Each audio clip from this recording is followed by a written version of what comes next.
Improving national security, federal government targets strict compliance with rules guiding e-visa policy.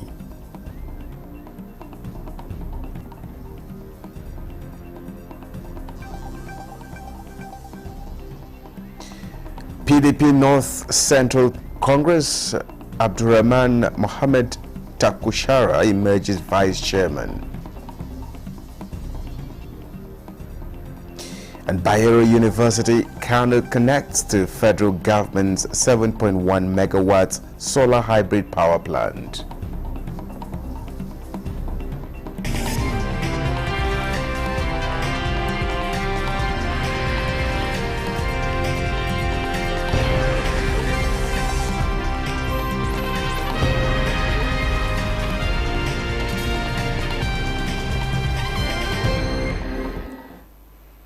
Hello, good evening and welcome to the late evening news at 11 on NTA News 24.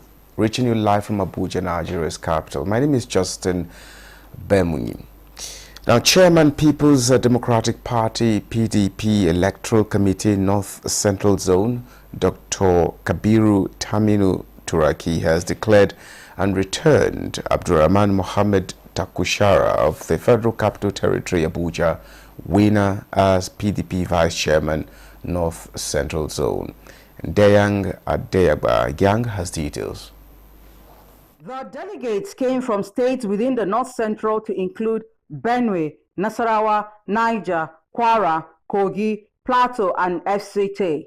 Soon after accreditation, which was conducted in a peaceful and orderly manner, voting for the election of credible candidates to run the affairs of the party in the next 4 years commenced. I can tell you that this is one in a series of activities that the PDP leadership has lined up for the purpose of repositioning the party. It's a very rancor-free, peaceful, well-organized. I want to commend the governor of Plateau for the leadership he's providing. The Congress here has been very transparent. The Congress is running along the line of the rules set by the party. If we organize properly, at least we can have our states back in the North Central.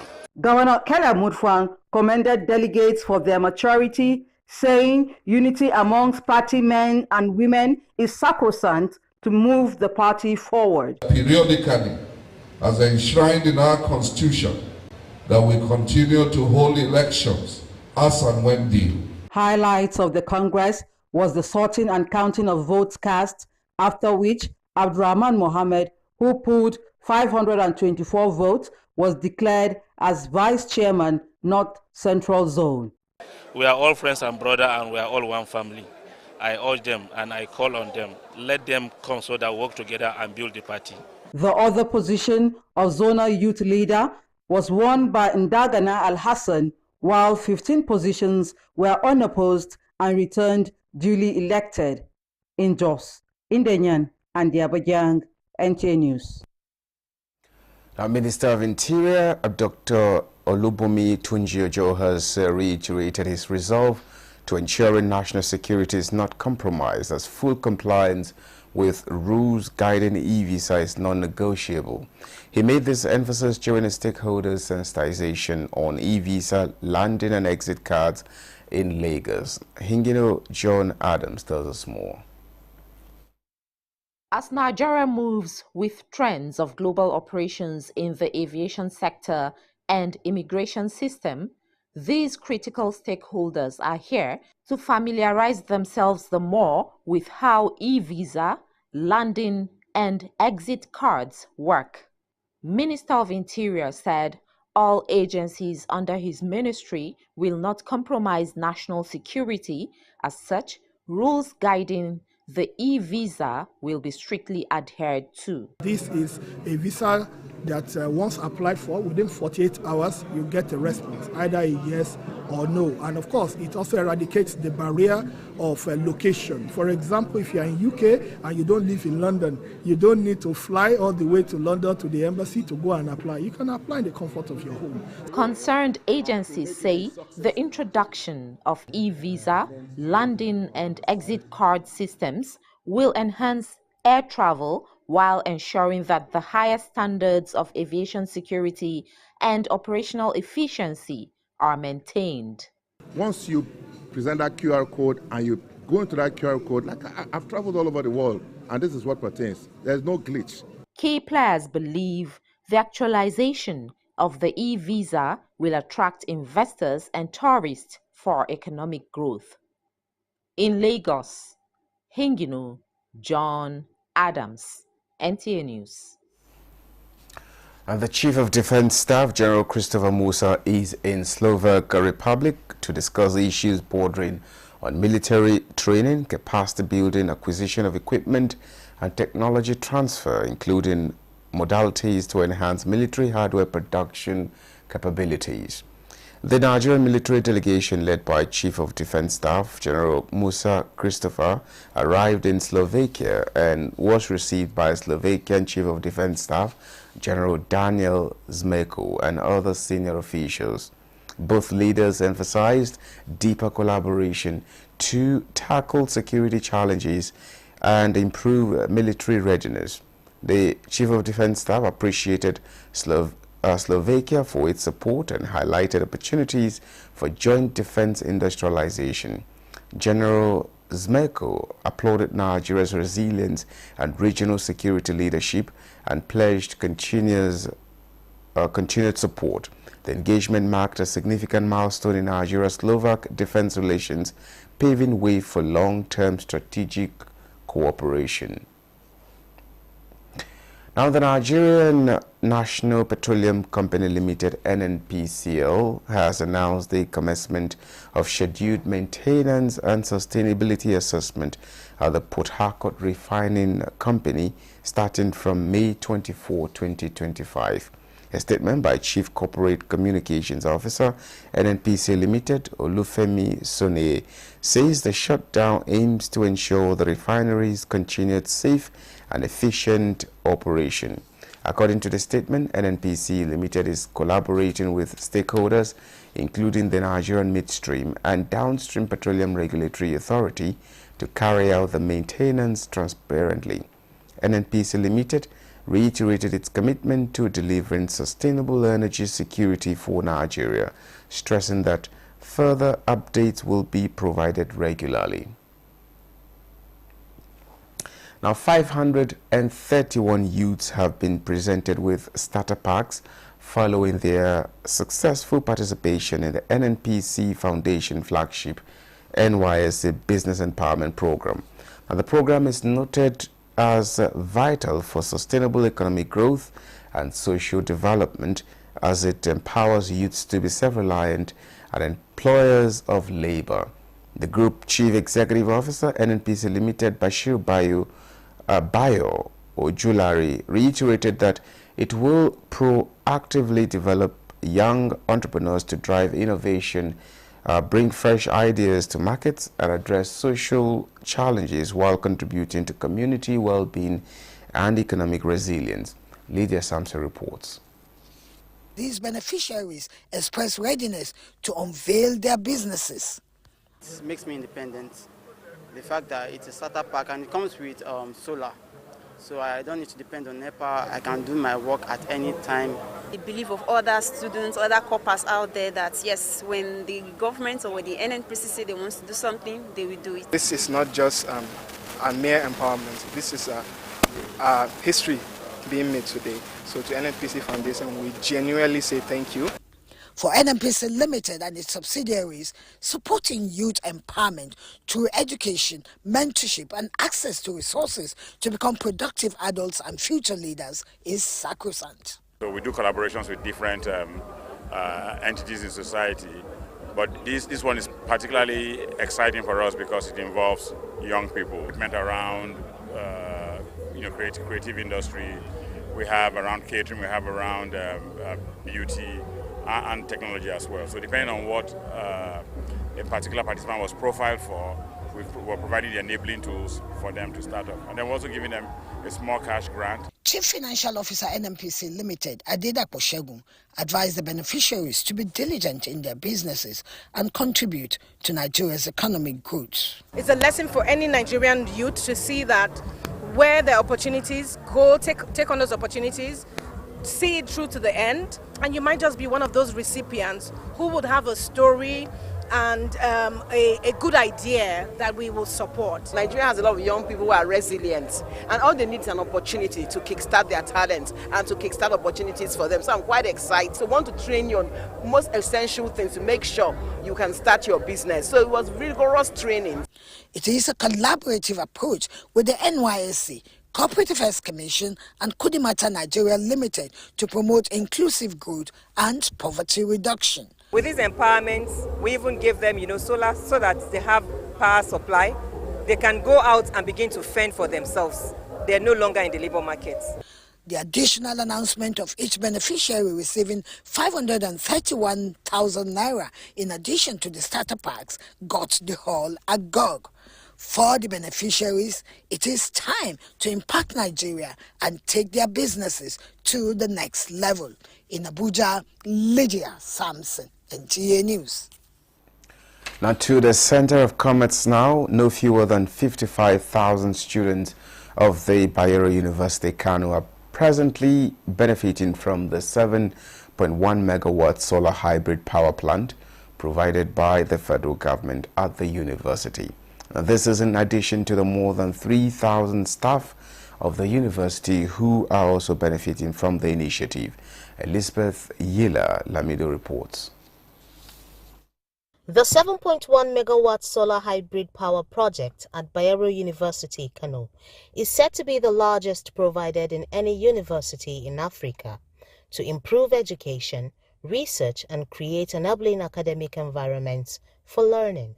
The project under Energizing Education Program is an initiative of the federal government to provide a sustainable and clean power supply to 37 federal universities and 7 university teaching hospitals across the country.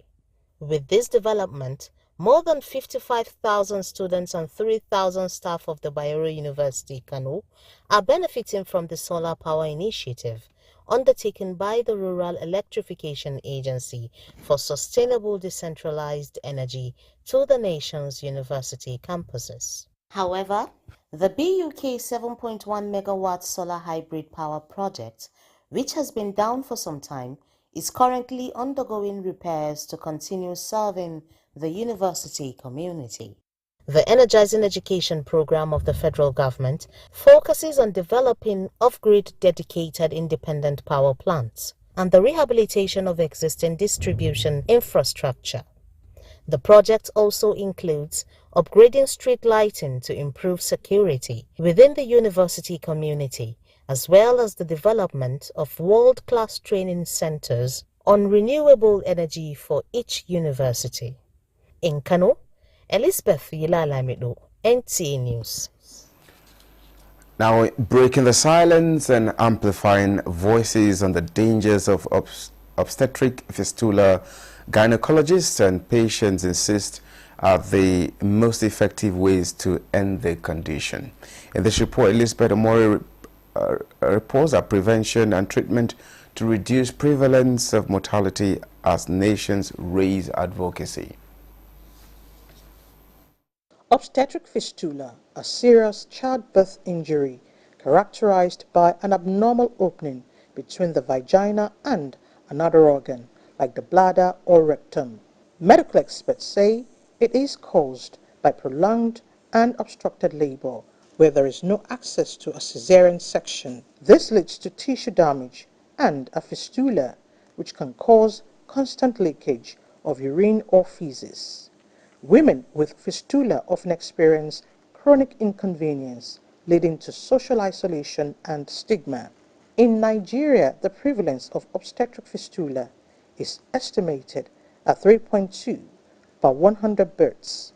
Reducing the death toll from this condition informed this awareness work. Precious shares her experience. In 6 years, I can't even control it. We can be having a very serious conversation here, and then you just be like, put. I can't control it. It's not my fault. I can't control it. But then Bashir Foundation came in, paid for the surgery, and I'm fine. Organizers of the walk believe the move is a global call to action to reduce the suffering of women living with obstetric fistula. You tell a woman to come to the hospital, and then she comes to the hospital, there's no doctor on ground to take care of her. There's always one concern or the other, so there's still so many things to do, to put in place for us to be able to achieve what we need to achieve. Between 12 to 15, rape, those are the ones that causes this obstetric fistula. CS can cause obstetric fistula too. And to prevent it, we have is treatable one and is repairable. Ending obstetric fistula, they say, would significantly improve maternal health. Elizabeth Omori, NTA News. You're watching the news at 11 on NTA News 24. We now take a short break. We'll be back with more stories in a moment. To stay with us.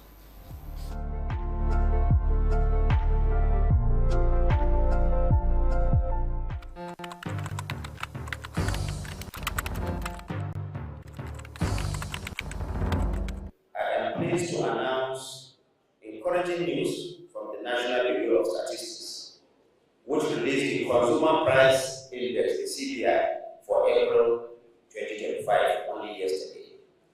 According to the report, the headline inflation rate for April stood at 23.71%, this represents a decrease of 0.52% from the 24.23% recorded in March 2025. Similarly, month-on-month inflation dropped by a notable 2.04% from 3.90% in March to 1.86% in April. This, of course, did not just happen by chance. The President is focused and is determined, and his determination and his interventions are clearly paying off. The benefits of reform, though gradual, are real and measurable.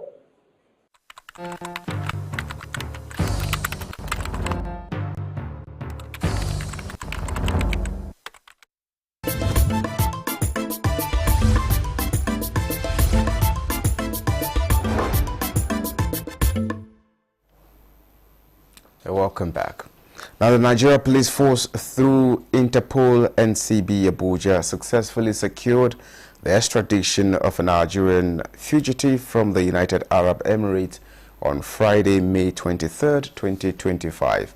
A statement by the force notes that the suspect is a subject of an Interpol red notice following a thorough investigation into a case involving obtaining money by false pretense, forgery, and money laundering.